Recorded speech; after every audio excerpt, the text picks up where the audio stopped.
पांडव कुंभकर्ण की खोपड़ी में कैसे डूब गए थे? आखिर पांडव लंका क्यों गए थे? दोस्तों, ये कथा द्वापर युग के अंतिम चरण की है, जब महाभारत का युद्ध होने वाला था। उस घड़ी में कौरव और पांडव अपनी सेना का अतिक्रमण कर रहे थे और कौरव और पांडव दोनों को ही सेना की आवश्यकता थी, इसलिए दोनों ही अपने सगे संबंधियों को युद्ध का निमंत्रण भेज रहे थे।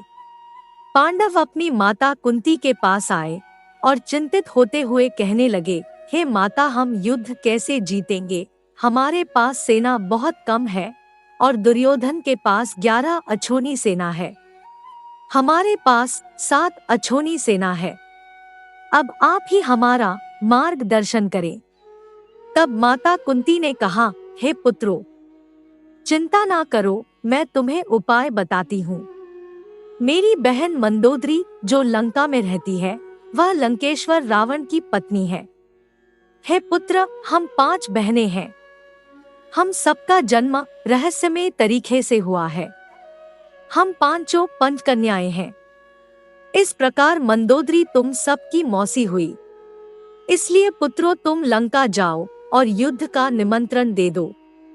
अगर लंका का एक भी व्यक्ति तुम्हारे युद्ध में भाग लेगा तो विजय तुम्हारी ही होगी। दोस्तों, 5 पांडव माता कुंती से आज्ञा लेकर युद्ध का निमंत्रण देने के लिए लंका को चल दिए। रास्ते में वे रामेश्वरम पहुँचे और उन्होंने भगवान शंकर के दर्शन किए, पूजा पाठ भी किया और लंका के लिए आगे बढ़े। राम सेतु टूटा हुआ था, इसलिए लंका जाने के लिए वहां के क्षेत्र के लोग सेतु की मरम्मत करते थे और आर्यावर्त से लंका से व्यापार करते थे। उसी सेतु से पांडव लंका पहुँचे और लंका के द्वारपालों से कहा, हमें लंका की रानी मंदोदरी से मिलना है, तो कृपा कर आप मुझे वहां तक जरूर पहुंचाएं। अगर वहां तक नहीं पहुंचा सकते तो मेरा संदेश वहां तक जरूर पहुंचाएं। मैं कुंती का पुत्र युधिष्ठिर हूँ, आप उनसे कहें, कुंती पुत्र युधिष्ठिर आए हैं। द्वारपाल ने मंदोदरी को सारी सूचना दी कि कुंती पुत्र पांडव आपसे मिलने आए हैं।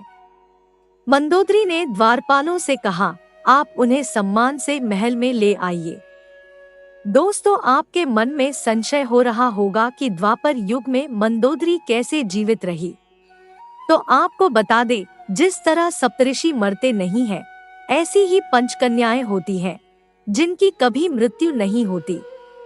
वे अमर हैं, उनके मरने का आज तक कोई प्रमाण नहीं मिला है।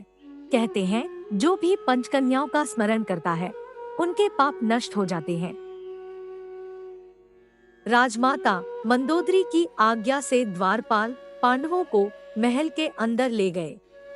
महल के अंदर पहुंचने पर पांडवों ने मंदोदरी को प्रणाम किया और कहा, मैं कुंती पुत्र युधिष्ठिर हूँ और आपके पास याचना लेकर आया हूँ। मंदोदरी ने कहा, हे पुत्र, मेरी बहन कुंती कैसी है?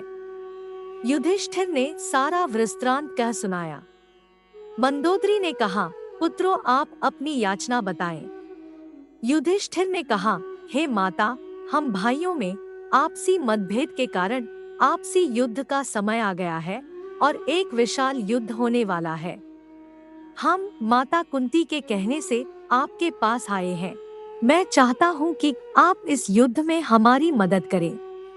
तब मंदोदरी ने कहा, हे पुत्र, मेरे पति लंकेश्वर तो अब जीवित है नहीं और मेरे देवर विभीषण ने अपने आप को भगवान को समर्पित कर दिया है, इसलिए वे ये युद्ध नहीं कर सकते। मैं आपकी कोई मदद नहीं कर पाऊंगी, लेकिन मैं लंका की कुछ सेना आपकी मदद के लिए भेज दूंगी। तब युधिष्ठिर ने कहा, हे माता, आप इतनी ही मदद कर दे तो हमारे लिए युद्ध जीतने का सहारा बन जाएगा। दोस्तों, पांडव रात्रि के समय लंका ठहरते हैं। जब सुबह हुई तो मंदोदरी ने कहा, पुत्रों, आप स्नान ध्यान करके आए, आपके लिए भोजन का प्रबंध किया जा रहा है। सभी पांडव इसके बाद स्नान करने के लिए महल से बाहर आ गए। वे स्नान करने के लिए एक सरोवर की खोज करने लगे। उन्हें सरोवर की तरह एक स्थान मिला, परंतु वे सरोवर नहीं था, अपितु वे कुंभकर्ण की खोपड़ी थी। कुंभकर्ण का शरीर इतना विशाल था कि जब राम और कुंभकर्ण के बीच युद्ध हुआ, तब कुंभकर्ण का मस्तक एक बाण से जमीन पर जा गिरा। वे इतना विशाल था कि किसी के पास उसे उठाने की क्षमता नहीं थी। उसकी खोपड़ी खोखली हो चुकी थी, क्योंकि एक युग बीत चुका था और उसमें पानी भर चुका था। पांडवों को लगा ये कोई सरोवर है। युधिष्ठिर ने अपने भाइयों से कहा, हे भ्राता, इसमें स्नान करते हैं। पांडव ये नहीं समझ पाए। ये कोई सरोवर नहीं, बल्कि कुंभकर्ण की खोपड़ी है। दोस्तों, भाग्य की ऐसी विडंबना कभी नहीं देखी होगी। जब सतयुग का अंतिम चरण चल रहा था, तब रावण, कुंभकर्ण और विभीषण का जन्म हुआ था, और जब द्वापर का अंतिम चरण चल रहा था, तब पांडवों और स्वयं भगवान श्री कृष्ण का जन्म हुआ था। इसलिए दोनों में एक युग का अंतर था। सतयुग में आदमी के हाथ की लंबाई 22 हाथों के बराबर होती थी। वही त्रेता युग में आदमी के हाथ की लंबाई 14 हाथों के बराबर होती थी, और द्वापर युग में एक हाथ की लंबाई 7 हाथों की बराबर होती थी।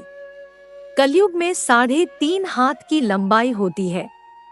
तो आप ही अंदाजा लगाइए, उस युग में और इस युग में कितना अंतर है। कुंभकर्ण का शरीर इतना बड़ा था कि वे ये नहीं समझ पाए कि ये खोपड़ी है या सरोवर। खोपड़ी की गहराई का सही नाप पांचों पांडव भी नहीं लगा सकते थे। धर्मराज युधिष्ठिर बिना सोच विचार करे उस खोपड़ी में उतर पड़े। उस खोपड़ी में उतरते ही वे डूबने लगे। उस समय एक ग्वाला गाय चरा रहा था। जब उसने ये सब देखा, तो वे राजमाता मंदोदरी के पास जाकर बोला, हे राजमाता, आपके जो अतिथि आए हैं, वे कुंभकर्ण की खोपड़ी में डूबने वाले हैं। मैंने सब देखा है। वे स्नान करने गए थे और सरोवर की जगह उस खोपड़ी में उतर गए। वे अब डूबने वाले हैं। इस बात को जब मंदोदरी ने सुना, तब वे चिंता में पड़ गई। अगर पांडवों को कुछ हो गया तो वे कुंती को क्या मुंह दिखाएंगे। वे दौड़ती हुई उस खोपड़ी के पास पहुंची और उसे हाथों से उठा लिया। मंदोदरी ने खोपड़ी को पलटकर, जल उलटकर उसे जमीन पर गिरा दिया। इसे पांचों पांडव जल के प्रवाह से बहने लगे। तब मंदोदरी ने हाथ से पकड़कर पांचों पांडव को जल से निकाल दिया। होश में आने के बाद पांडव मंदोदरी से बोले, हे राजमाता, आपका हमारे ऊपर बहुत उपकार है। आपने हमें इस सरोवर में डूबने से बचा लिया है। तब मंदोदरी ने उन्हें बताया, ये कोई सरोवर नहीं, बल्कि उनके देवर कुंभकर्ण की खोपड़ी है। तुम सब बच गए, मैं इसमें बहुत प्रसन्न हूँ, वरना मैं अपनी बहन कुंती को क्या मुंह दिखाती।